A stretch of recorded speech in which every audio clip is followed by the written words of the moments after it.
Welcome everyone. My name is Roderick, the Crystal Mystic, and I'm here to talk to you a little bit about balancing the chakras with crystals. First, I want to talk about what is a chakra. You may know chakra is Sanskrit for wheel, and they are the energy centers that run through our body that connect to our aura and connect us to the universe. There are 7 major chakras, and we have many more minor chakras and other chakras all throughout our body, and they extend all the way from our feet, all the way up past our head, and through what would be on top of our head, all the way through up into the ethereal.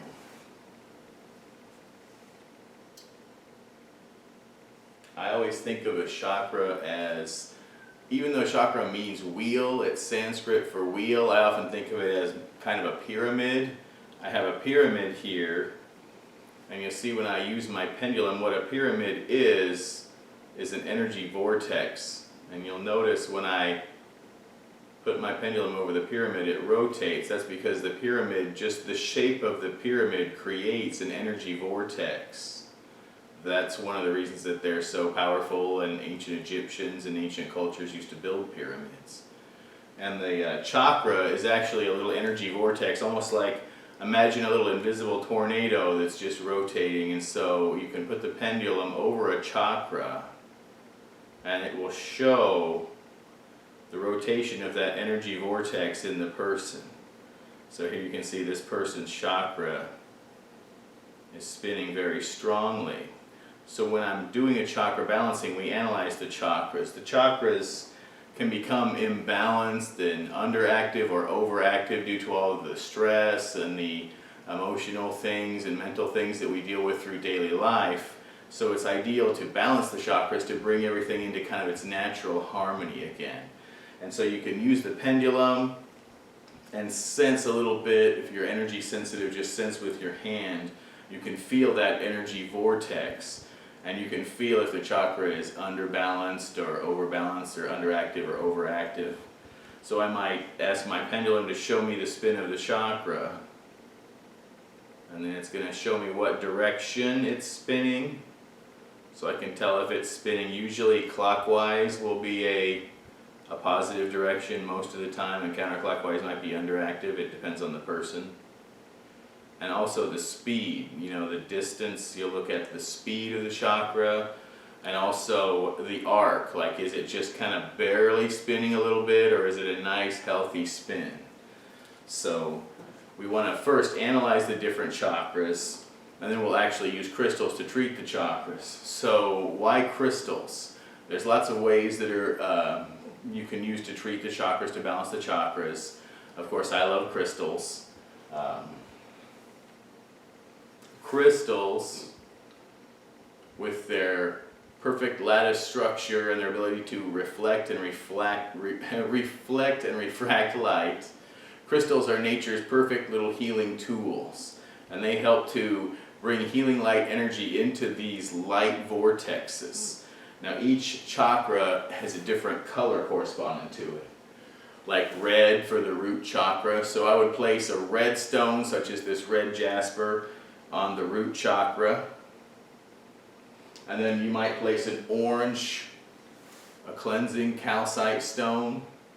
Sacral chakra is orange. It corresponds with the color orange and its creativity, some of the emotions.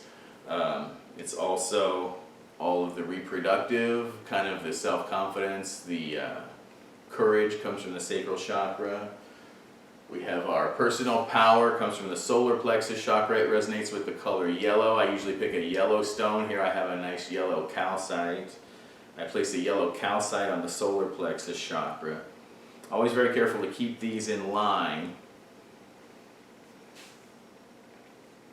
Now on our heart chakra, which is right at our heart, it resonates with 2 colors, the color green or the color pink. So you sort of have a choice depending on the client. Whenever I'm doing a crystal chakra balancing, the color is important, and then which stone I use, which red stone, which orange stone, which yellow stone. It depends on the client's needs.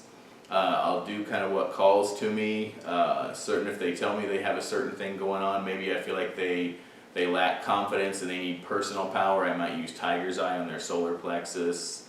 If they're having a weakness in like forgiving or loving themselves, I'll use the pink stones like rhodonite. This stone, rhodonite, this black and pink stone, is a great stone that helps with self-forgiveness, self-love. Lack of self-love, self-forgiveness can come from an underbalanced heart chakra as well. So these are the kind of things that a chakra balancing will help with. When people are feeling underconfident, underloved, these are underbalanced chakras. Somebody can also have an overbalanced chakra, or I should say an overactive chakra. And for example, the throat chakra, which is normally resonates with the color blue, and you might find somebody who has a throat chakra. I often find people, you can already tell they're shy when they come in for the appointment, and they're maybe soft-spoken and things like that. And I go to do the chakra balancing, and I find when I'm looking at their throat chakra that their throat chakra is extremely underbalanced. And it always helps to use one of the blue stones, the communication stones, a lot of things like a kyanite, blue lace agate, blue apatite. Those stones resonate well with the throat chakra. But as far as, you can find chakras being overactive as well. You might find somebody who frankly talks too much or is over communicative. I say a good way to put it would be they are talking so much they're not listening to others, and so therefore they need to balance that throat chakra. It's overactive, and sometimes instead of using the activating stone, the color of the blue stone, we might use the opposite stone. So something like an orange stone would be good on the throat chakra to maybe kind of calm down, an orange or a red stone. So if you wanted to calm down like an overactive sacral chakra, which normally resonates with orange, if that is overactive, that person might be too interested in fertility or things like that. You might use a blue or a green, a calming stone on that chakra. And then we move up to third eye chakra, which is where our intuition is based. That's where people have psychic abilities, also mental clarity. You'll find a strong third eye chakra in a lot of spiritual people. And our crown chakra right at top of the head. It resonates with the color purple. I'll use an amethyst most of the time. This is the center of spirituality, spiritual growth.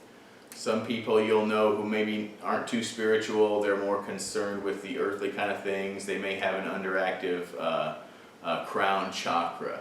So it's good to open that up so that they can, allow themselves to experience their own spiritual growth.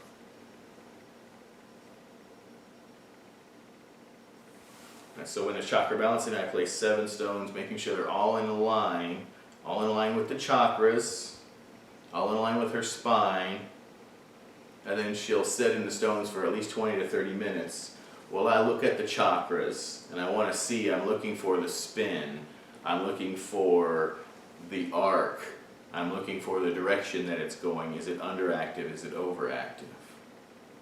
And as I look at that spin, is it nice and healthy? I say, yeah, that looks very nice.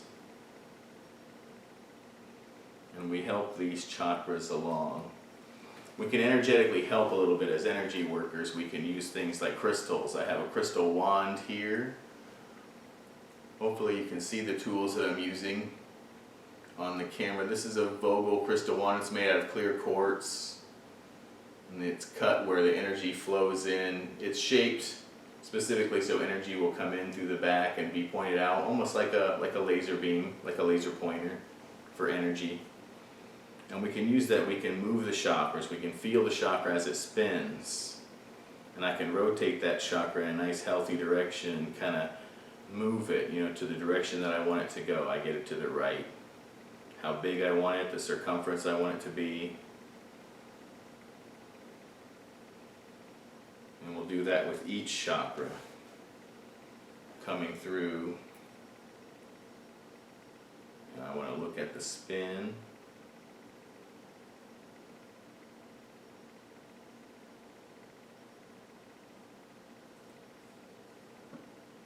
And I use the wand.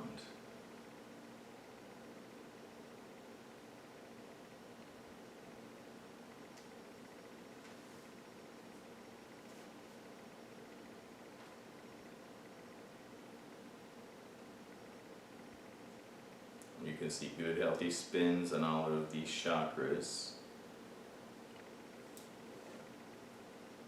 Sometimes if it might be spinning maybe counterclockwise, or it might be a little slow, you can kind of guide it. You want to just use intention.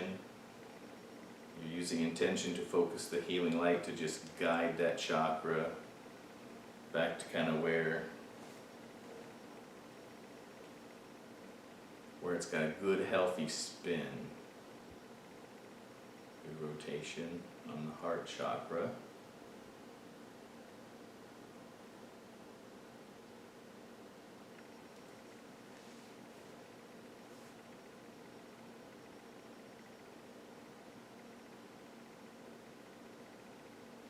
I will do this as many times as it takes. This person's chakras are nice and healthy and they really don't need too much help. The crystals are going to do most of the work from here.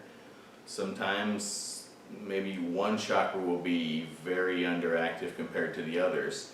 So during an hour-long healing session, I may spend a little bit extra time on one certain chakra. Oftentimes, like I mentioned before, it could be a person might be shy and they have an underactive throat chakra, and I really want to help them open that up so that they can be able to communicate. There's a lot of things that can cause blockages in communication.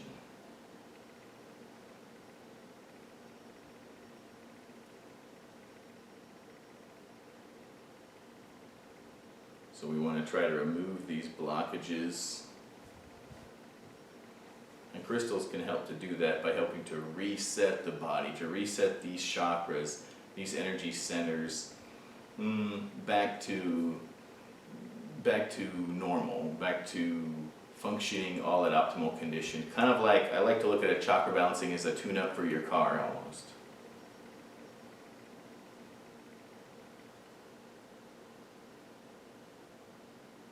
Yeah, and you'll often find a very strong, on people who have intuition, intuitive abilities, psychic abilities will have very strong third eye chakras. Spiritual people will have a very active crown chakra. You may find a person's chakras change if over time, after seeing the same person after a while. It's nice to see them grow and open up as they become more spiritual and these chakras open up. On through, there are more chakras opening up on past the crown, which really are the gateways to the higher spirituality. But right now, when we do a standard chakra balancing, we just focus on, the main focus is on what we call the 7 main chakras. The root, sacral, solar plexus, heart, throat, third eye or brow, and the crown.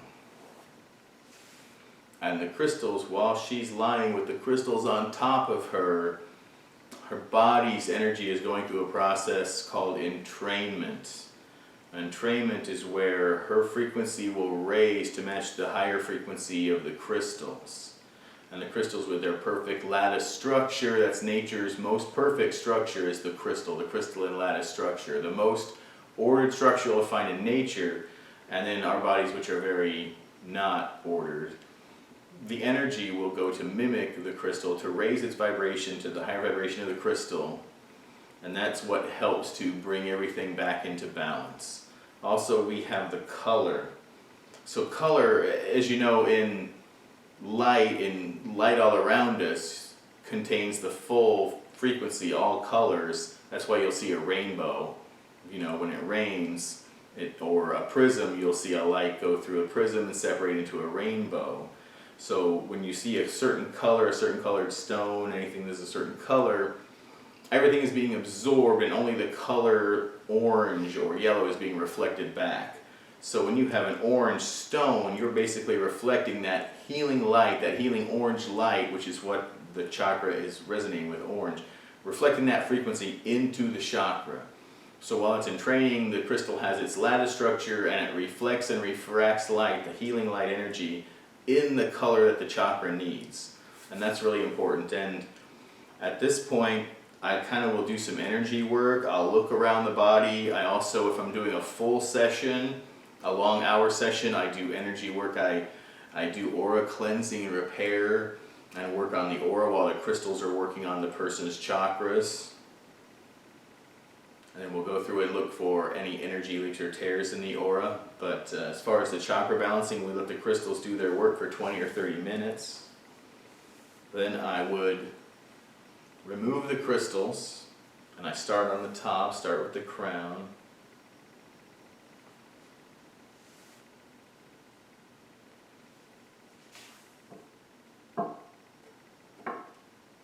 And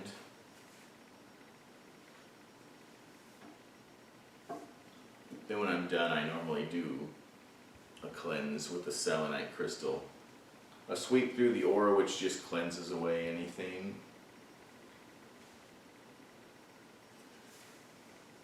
And we'll do this as part of our aura cleanse as well.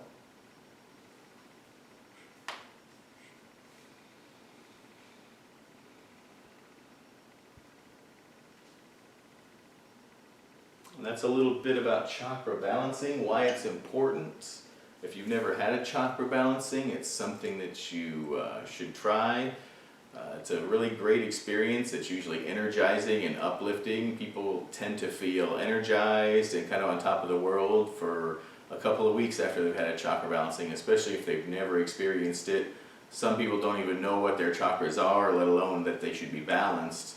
And then they experience it and they really think it's a whole new thing. It makes you feel like a whole new person. Like I said, it's like having a tune-up for your car. You get the oil changed, you get the tires filled, and everything just seems to run better. So having an energetic healing is something that we can do that's holistic, and it will help to keep everything in balance. And I hope I taught you something that you didn't know about chakras and chakra balancing. And if you'd like to book a chakra balancing, I'm in the Sarasota area and my contact information will be in the details. If you like the video, like and subscribe, and we'll see you in the next one. Namaste.